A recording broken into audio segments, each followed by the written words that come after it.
یوسف بسم یوسف رو ندیدی؟ چه شده؟ چه اتفاقی افتاده؟ یوسف گم شده. اینجا که نیامده. چه شده؟ عمه فائقه یوسف گم شده. گم شده؟ نیست. وای بر من. وای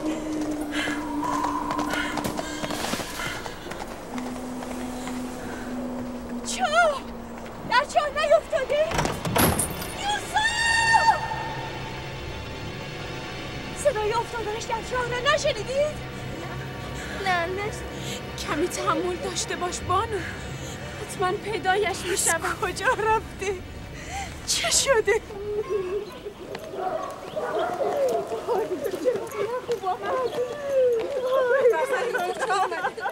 او را چه کردید؟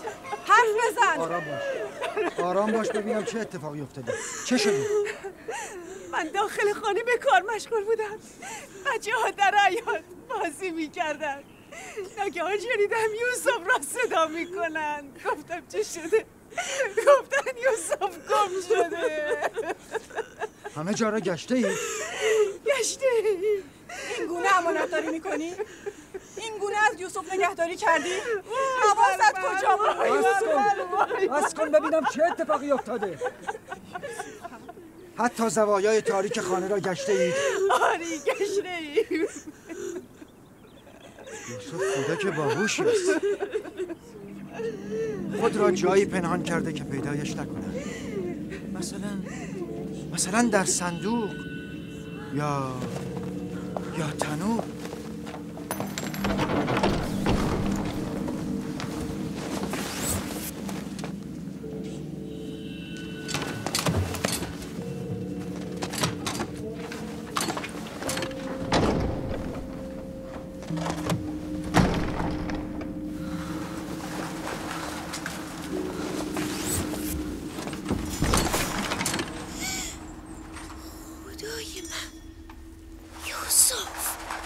یوسف خواب رفته. بیا اینجا پسرم. سلام پدر. سلام عزیز دلم. تو اینجا چه میکنی؟ وای عزیزم، تو که جان مرا به لبم رسوندی. اینجا چه میکردی؟ درون تنور چرا رفته بودی؟ بازی میکردیم. من اینجا پنهان شدم تا برادرانم نتوانند مرا پیدا کنند. فائقه، تو نباید از یوسف غافل میشدی. اگر یوسف درون تنور خفه میشد چه میکردیم؟ من با خواهرم راحیل عهد کردم که از فرزندانش محافظت کنم. از این پس لحظه‌ای از پیش چشم دورشان نخواهم کرد.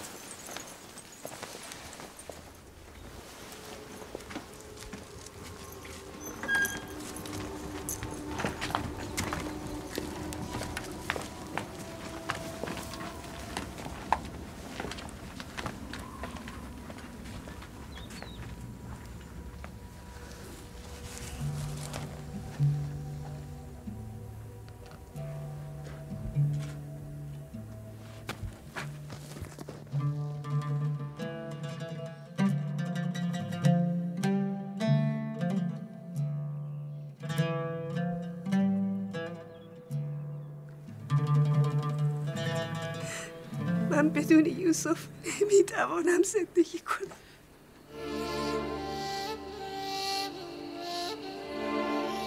بیا این همه زجرم نده. پیری تنها و فرتود که عمرش رو به غروب نهاده از تو تقاضا میکنه. نه، همان که گفتم.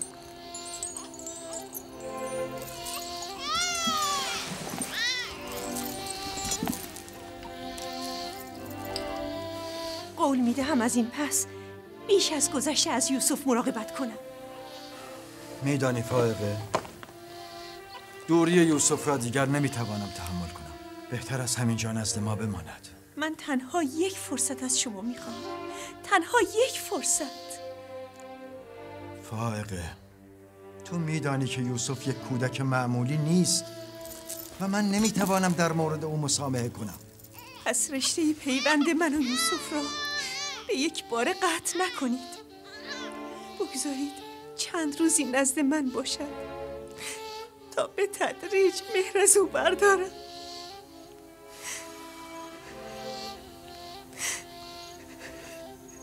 ولی سخن من همان است که گفتم. لیا، تنها چند روز. شنیدی؟ فقط چند روز.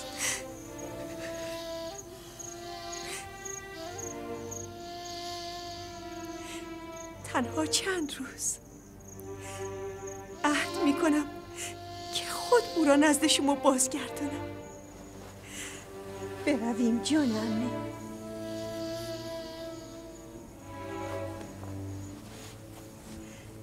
سپاسگزارم لیا. سپاسگزارم برادر. خدا نگهدارت. این لطف شما را هرگز فراموش نمی‌کنم.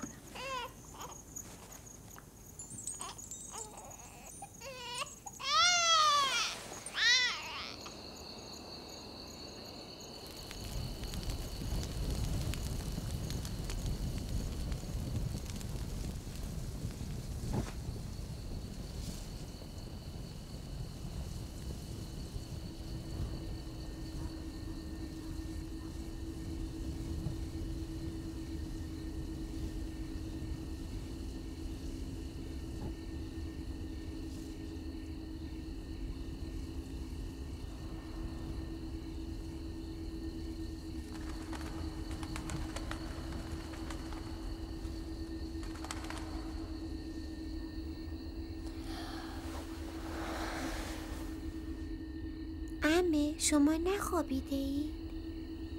تو بخواب پسرم. من خوابم نمی آید.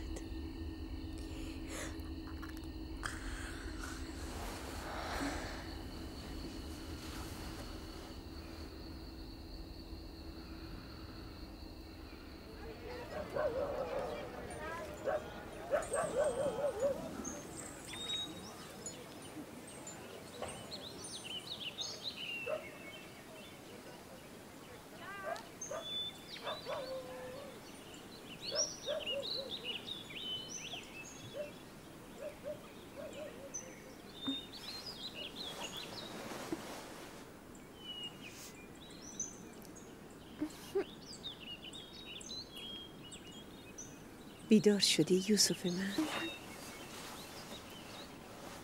شما تا صبح نخوابیده ای؟ هر وقت که بیدار شدم شما هم بیدار بودید. تصور این که تو از خانم بروی آرامش را از جانم و خواب را از چشمانم رو بوده است. ولی من دلم نمیخواهد اینجا را ترک کنم عمه. من شما را دوست دارم. نمیخواهم به خانه خودمان برم. به راستی تو عمه را دوست داری؟ شما بوی مادرم راهیل را میدهید. خاله لیا را هم دوست دارم. اما به من که محبت میکند برادرانم ناراحت میشن. عزیزم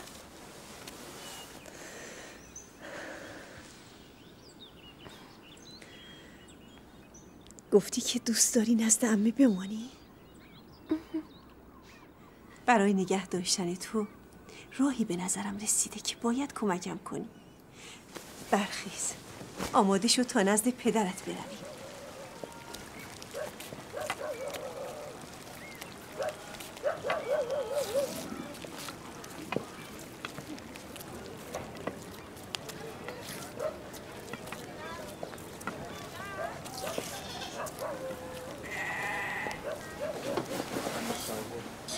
سلام پدر. درود بر عمه. عزیز پدر. درود بر شما.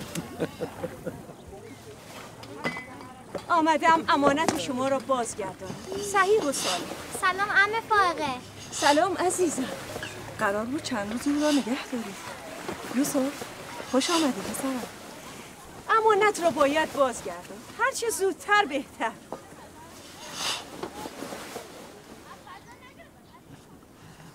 اگر راضی نیستی او را باز میگردانم. نه از اینکه او را بازگرداندی سپاسگزاریم و از اینکه مدت‌ها سرپرستی او را به عهده گرفتی قدردان شما هستیم. یوسف برویم بازی. برو پسرم برو.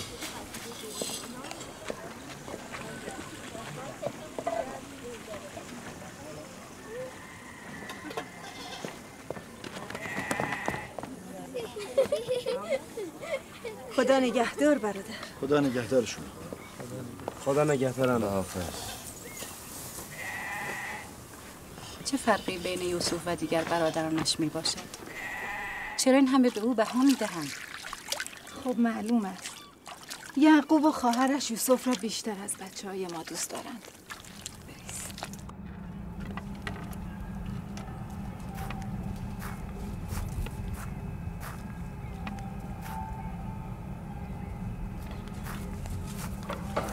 بسمه؟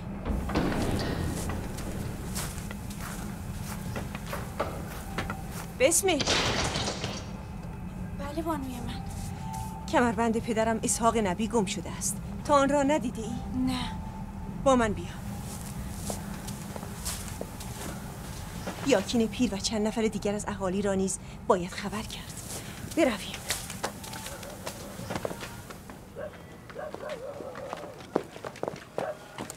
دینه آرامتر.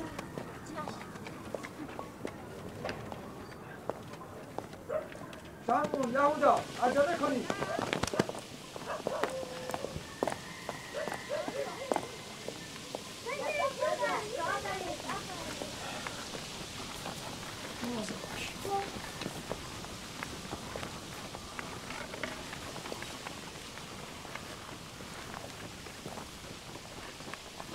چه شده خواهر؟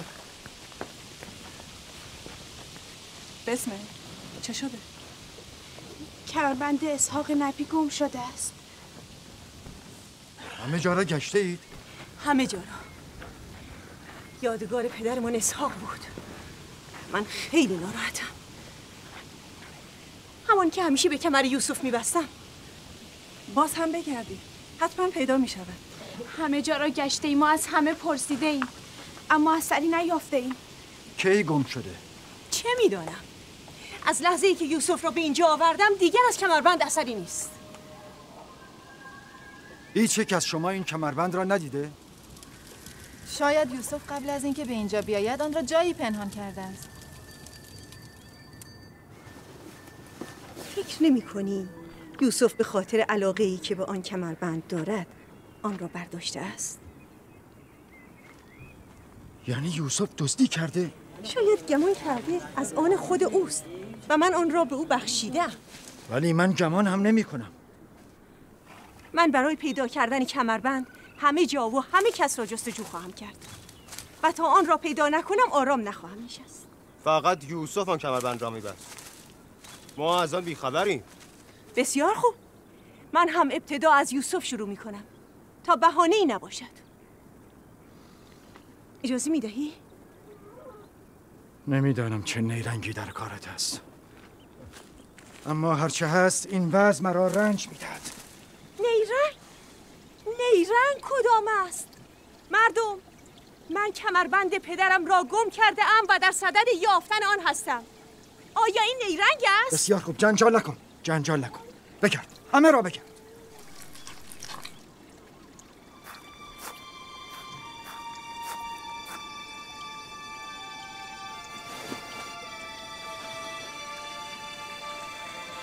کمربند اینجاست. دیدید دروغ نگفتم؟ این هم کمربند. یوسف این چه کاری بود که کردی؟ یوسف که کاری نکرده، فقط دزدی کرده. مردم کنعان، شما همه دیدید من دزد مال خود را پیدا کردم. بسیار خوب، بسیار خوب. کمربندت را یافتی، بردار و برو. به این سادگی نیست برادر. شما گویی قانون مردم کنعان را از یاد بردید. همه این مردم می‌دانند که طبق رسم و آیین مردم کنعان هر کس دزد مال خود را پیدا کند می‌تواند او را تا 4 سال به بردگی بگیرد. به یوسف باید بردگی هم بکنه. ما همه رسم کنعانیان را می‌دانیم. اما تو که نمی‌خواهی یوسف را به بردگی ببری. در این کار لحظه‌ای تردید نخواهم کرد. مگر اینکه شما بخواهید رسم و آیین مردم کنعان را نادیده بگیرید. بس کن فائقه. من این سنت مسخره را باور ندارم. یوسف را هم به بردگی نزد تو نخواهم فرستاد. وقتی شما که خاندان فرستاده خدا هستید به رسم آیین مردم پایبند نباشید، از دیگران چه توقع میتوان داشت؟ ولی یوسف یک کودک است. چگونه میتوان او را به بردگی گرفت؟ بزرگ و کوچک فرقی ندارد. این آیین همه را شامل می شود. ما هم به آن احترام می‌گذاریم. من میدانم که نیرنگی در کار است، اما نمیتوانم ثابت کنم. لذا اگر تو از یوسف نگذری، مجبورم با درخواستت موافقت کنم. من دزد مال خود را یافتم و از او نمیگذرم. خداوند و رسولش از من درگذرند و مجازاتم نکنند.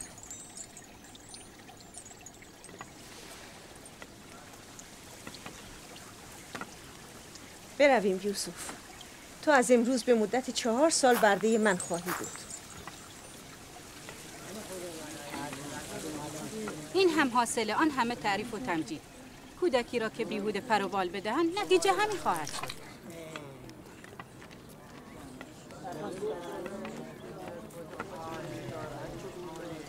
کودکان گاهی از این شیطنت ها می کنند.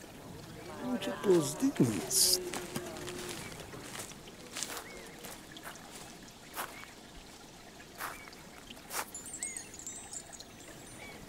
چرا با او موافقت کردید؟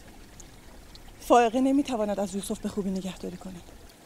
یوسف ظاهراً دزدی کرده بود و من نتوانستم خلاف آن را ثابت کنم.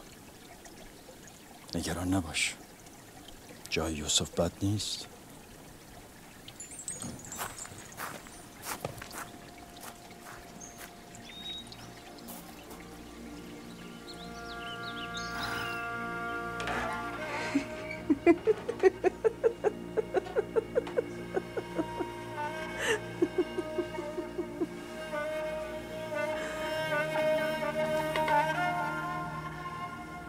عزیز عمه، از این پس تو اربابی و عمه کنیز توست.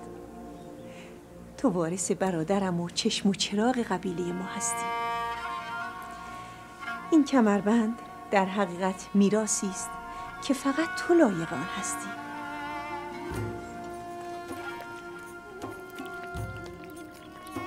این کمربند از این پس مال من است.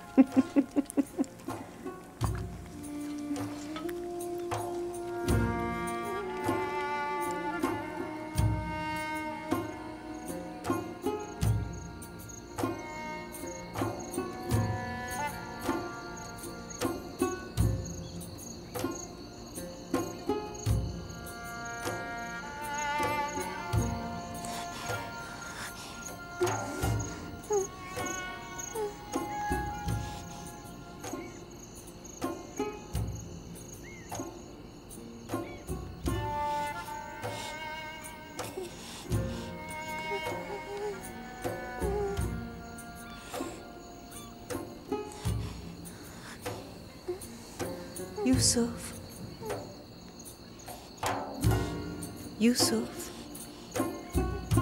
پسرم، خواب میبینی؟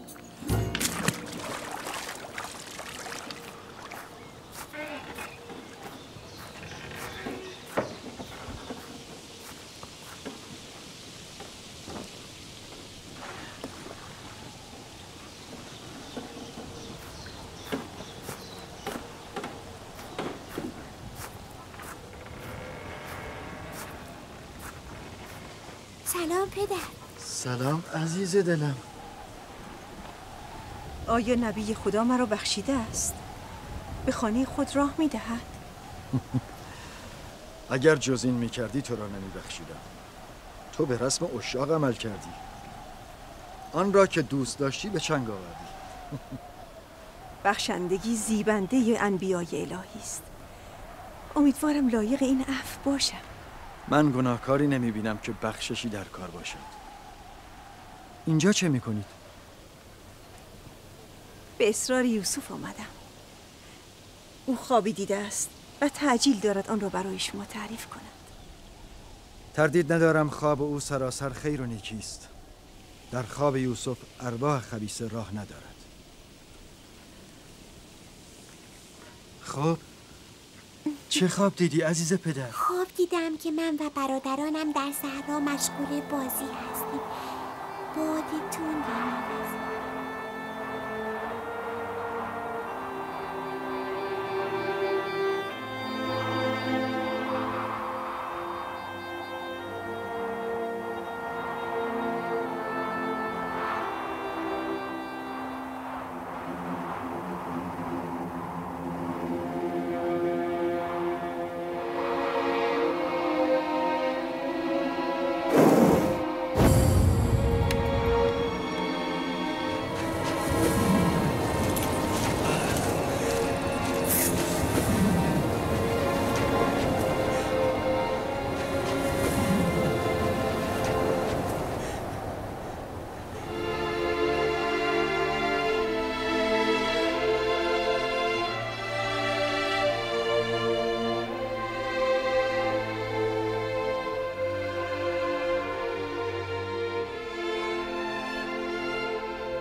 فکر نمی کنم تغییر خاصی داشته باشد. باید در تعبیر آن کمی فکر کنم. شاید چیزی به خاطرم رسید. شما هم اگر امروز گله را به صحرا نمیبرید، بروید دیگر.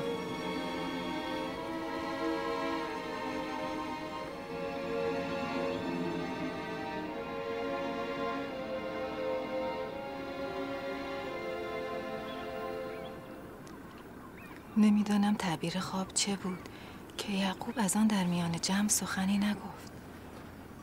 خب معلوم از سادلو سرفری و برتری یوسف بر دیگر برادرانش. همین. تعبیر این خواب برای بچه‌ها روشن بود. من به عیان دیدم که ناراحت شدم. باید سعی کنم تاثیر سوء آن را از ذهنشان پاک کنم. یوسف نباید خوابش را در جمع میگفت. کمی نان و خرما بگذار، ساعتی دیگر نزدشان خواهم رفت.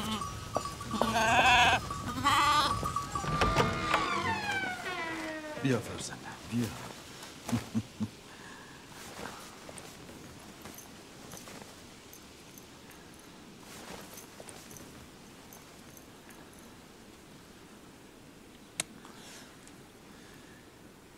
آنچه در مورد تو گمان می‌کردم درست است فرزندم.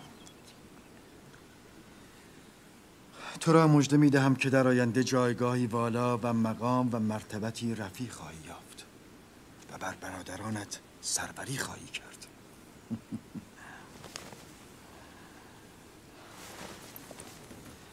پدرم اسحاق نبی در حق من دعا کرد که خداوند پیامبران زیادی در نسل من قرار دهد. همیشه دلم میخواست بدانم وارث رسالت من کیست. امیدوارم که تو ادامه دهنده راه من باشی. خداوند تو را از همه شرور و آفات در امان بدارد.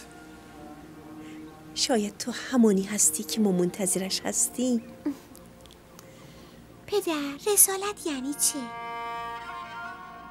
غذا و لباس مرا مهیا کن.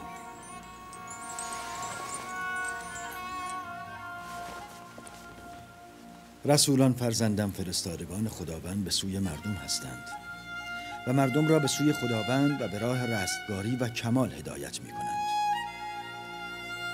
تحویل خوابت را برای کسی نگو، مخصوصاً برادرانت. چرا پدر؟ اگر برادرانت بشنوند ممکن است آتش حسد در وجودشان شعله‌ور شود و با تو به عداوت برخیزند. نگرانم کردی برادر. گمان میکنم باید بیش از اینها مراقب یوسف باشم.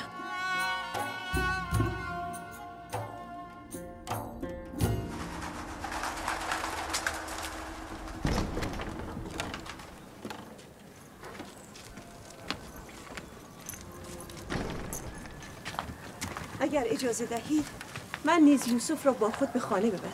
ببرید. مراقب یوسف باشید. خدا نگهدارتون. خدا نگهدار پدر. خدا نگهدار پسرم. مواظب باش. او را تنها نگذار. شب که بازگشتید یوسف را خواهم آورد.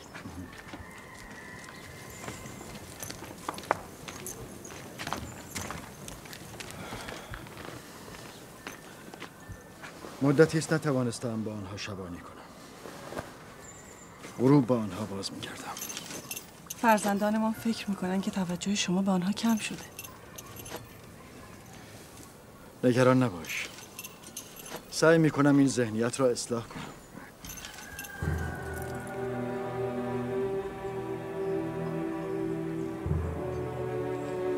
با وجود یوسف و بنیامین، یعقوب به دیگر فرزندان توجهی نخواهد کرد. خدا نگهدار.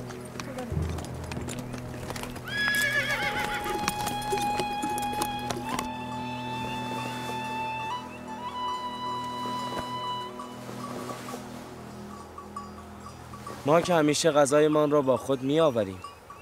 شما دیگر چرا خود را به زحمت انداختید؟ یعنی من حق ندارم دلم برای فرزندانم تنگ شود؟ حق ندارم بعضی روزها در کنار آنان باشم؟ هیچ چیز به اندازه آمدن شما نمیتوانست ما را خوشحال کنه. قبل از آمدن شما مثل ماتم زده ها بودیم. کسی حال خندیدن نداشت. چرا؟ مگر چه اتفاقی افتاده؟ میدانید پدر، ما احساس میکنیم که توجه شما نسبت به ما کم شده. فکر میکنیم بیشتر به یوسف و برادرش توجه میکنید تا به ما.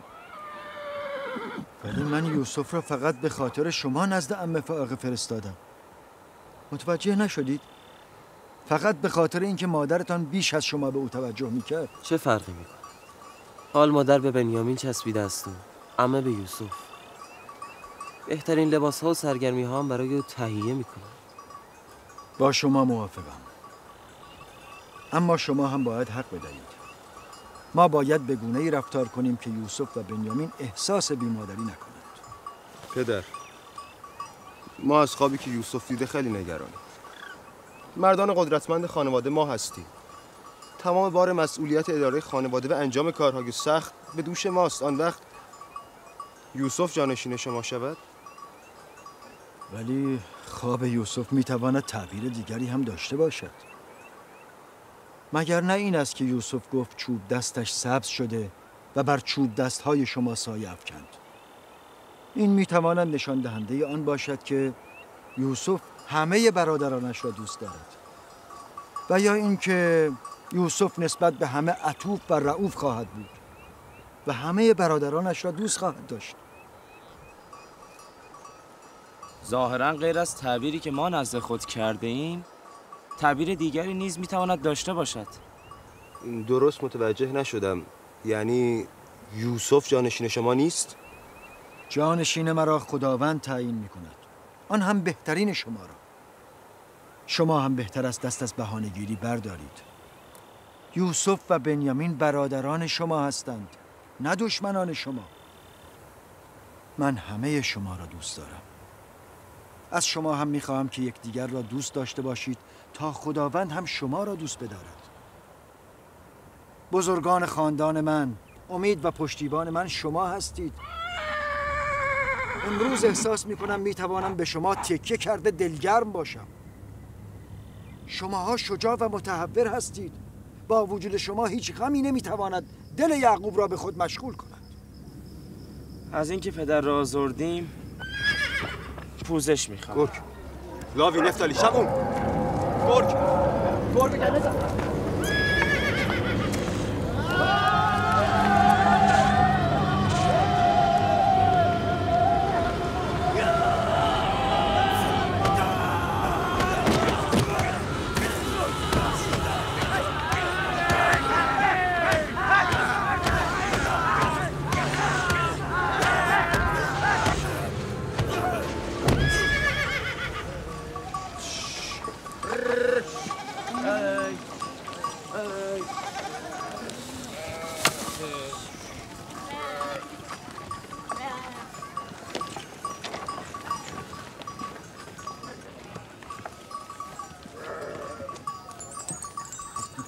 این را از کجا آوردی؟ ما خودمان او را کشتیم. به گوسفندان ما حمله کرده بود که بر سرش ریختیم و او را کشتیم. نگفتید ممکن است به شما آسیبی بزند؟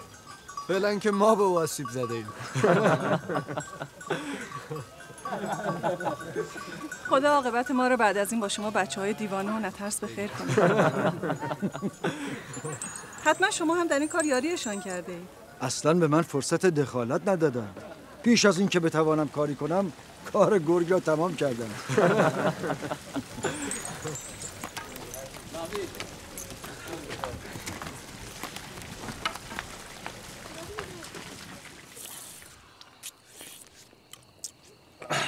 ما مشغول تدارک نهار بودیم که ناگاه گله وحشت زده رو به گریز نهاد. یک گرگ بزرگ به گله حمله کرد. ما همون را کشتیم. این کار خطرناکی است. چگونه این کار را کردی؟ خب معلوم است. وقتی او به گوسفندانمان حمله کرد ما هم به او حمله کردیم. هر کدام با هر چی داشتیم او را زدیم. با سنگ، با چوب. ابتدا من با چوب بر سر او کوبیدم. سپس لاوی هم با سنگ بزرگی بر سر او کوبید و گرگ را گیج کرد. چند بار به ما حمله کرد. اگر از او ترسیده بودیم حتما ما را میکشت. ای کاش من هم با شما بودم. پدر، اجازه میدهی من با برادرانم به صحرا برویم؟ نه عزیز دلم، هنوز برای تو زود است. بزرگ که شدی خواهی رفت. شمبون لاوی یهودا بیایید این گل رو میاندازیم. بروید سگ‌های کنعان را به نوایی برسانید. بروید.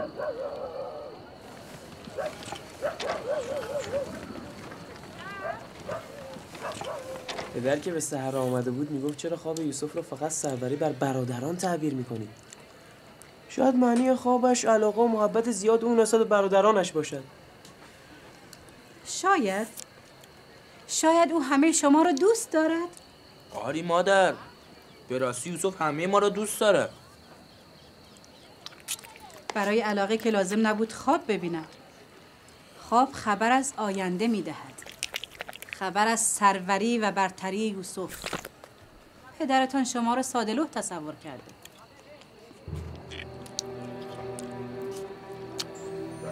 باور نکنید.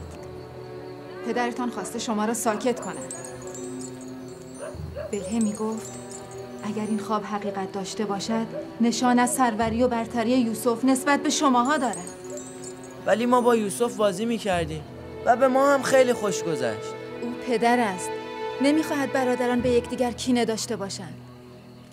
میخواهد همه مثل خودش یوسف را دوست داشته باشند.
چه شده یوسف؟ عمه چه شده بانو؟ پدرم رو خبر کن.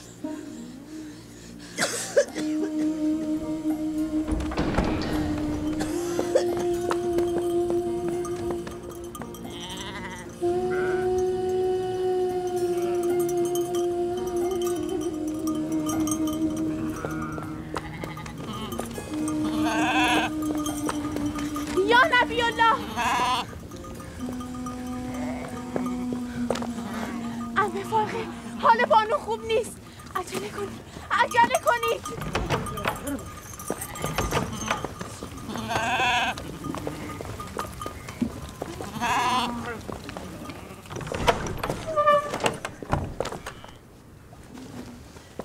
سلام پدر.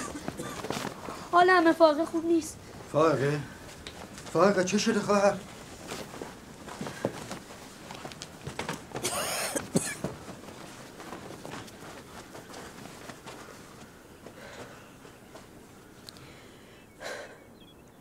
سرانجام موعد من هم به سر رسید. از کجا میدانی؟ تو که حالت خوب بود، یک باره چه شد؟ چه فرقی می کند؟ فقط میدانم رفتنیه. طبیبی، دارویی، درمانی، حال او خوب نیست. من از دیروز میدانستم فرصتی ندارم.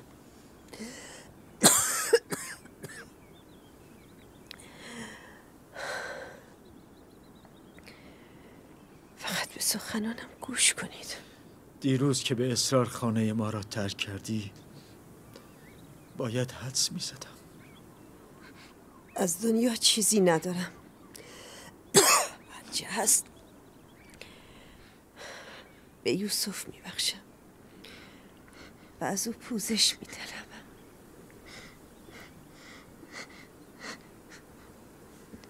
از شما نیز پوزش می‌طلبم. من این 4 سال به نیرنگ یوسف را نزد خود نگه داشتم. به او تهمت دزدی زدم. خداوند مرا ببخشد. شما هم مرا ببخشید.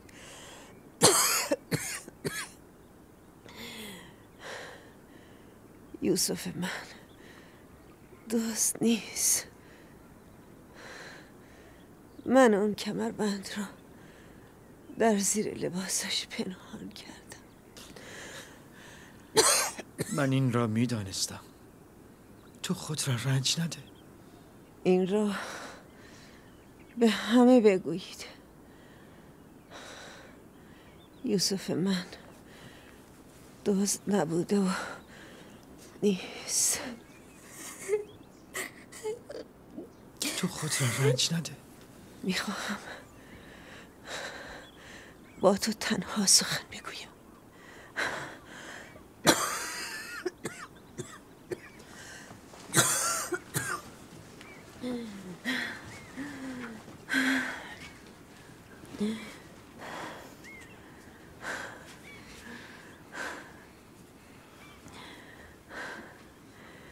یوسف آیه‌ای از آیات خداست.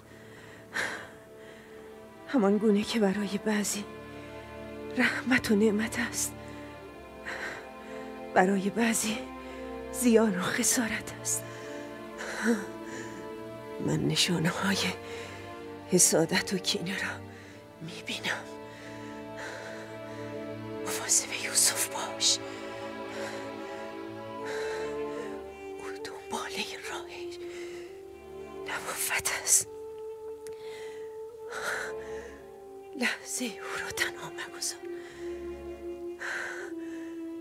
لحظه ای از او غافل مشو.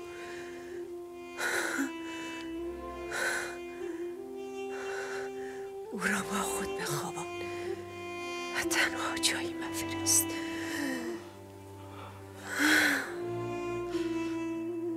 فائقه، فائقه،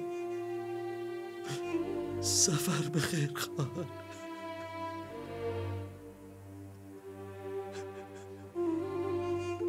سفر بخیر خواهر. سلام مرا به مادرمان رفقه و پدرمان اسحاق برسان. سلام مرا به راهیل برسان. سلام مرا به پدر بزرگمان ابراهیم برسان.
روی به هیچ درگاهی نکنید و تنها به او پناه ببرید. هرچه میخواهید از او بخواهید که همه عاجزند و قادر اوست. همه بر نیاز و راز درون شما غائبند. و تنها شاهد حاضر بر همه وجود شما اوست. اگر یار می‌خواهید یار شماست. حافظ و نگهدار می‌خواهید نگهدار شماست. اگر منعم می‌خواهید منعم و پروردگار شماست. و اگر پنداندرز می‌خواهید ناصح و باعث شماست. هر آنچه از خلایق طلب می‌کنید جمله یک جا نزد اوست. وای وای به روز کسانی که روی نیاز به سوی دیگری برند. بسا خلایق رسوا شوند اگر روز موعود خداوند با عدل ظاهر شود. بسا پرده ها دریده شود اگر او با عدالت بر خلق بنگرد. بسا امیران اسیر شوند اگر فردا حق تعالی مظلومان را دستگیر شود. بسا خون از دیده ها روان شود اگر عاصیان بر اعمال زشت خویش ناظر شوند. پس توشه آن روز مهیا کنید و برای آن روز اعمالتان را اصلاح نمایید. چون فائقه همه آماده رفتن شدید که لاجرم همه رهرو این راه خواهیم شد. بیایید برای آمرزش روح فائقه همه با هم دعا کنیم. پروردگارا روح فائقه را با ارواح صالحان و دوستانت محشور بگردان.